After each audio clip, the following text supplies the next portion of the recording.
When I walk into a cafe, I see 3 common mistakes baristas are making all the time. Stick around, I'll tell you what they are.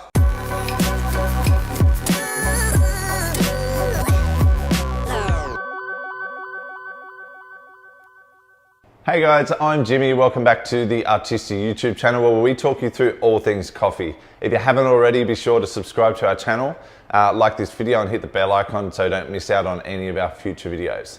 So today I want to talk to you about the 3 common mistakes that I'm seeing in so many cafes all around the place. So number 1, I'm still seeing people tapping their baskets with their tamp.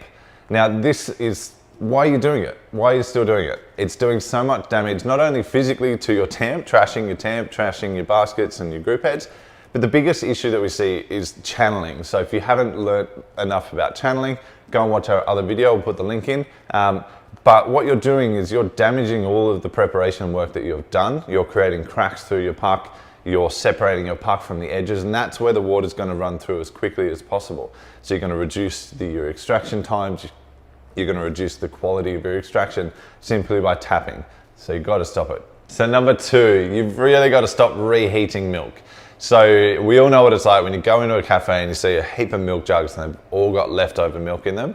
Basically, they're sitting within what is the Australian food standard of potentially between 5 and 60 degrees of that danger zone of temperature. So bacteria grows within that time. So it's just unsafe to have that type of heated milk sitting on your bench for starters. Get yourself a jug rinser so you can reduce the amount of jugs that you even need. Watch our other video, we'll link below, which is about how to reduce your wastage and get better at your milk levels.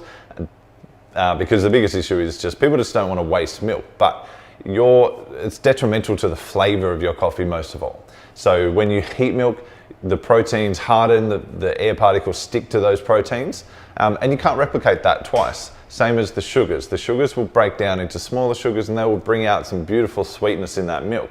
But again, it's not going to happen twice. So every time you top up cold milk on top of hot milk, you're just reducing the quality of the coffee that you're serving. And we just don't want to do that. And lastly, the other thing I hate to see is this. It's leaving your group handles out of your machine to get cold.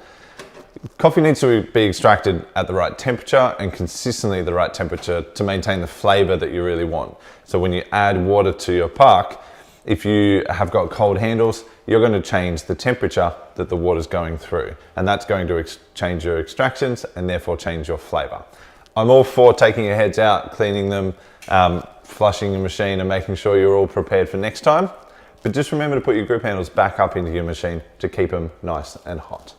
So they're my 3 pet hates when I walk into a cafe. What are your pet hates? Put them in the comments below. We might make another video, but we just love to hear people's horror stories. So if you haven't already, be sure to subscribe to our channel, like this video and hit the bell icon so you don't miss out on any future videos, and I'll catch you next time. Thanks guys. Cheers. Bye.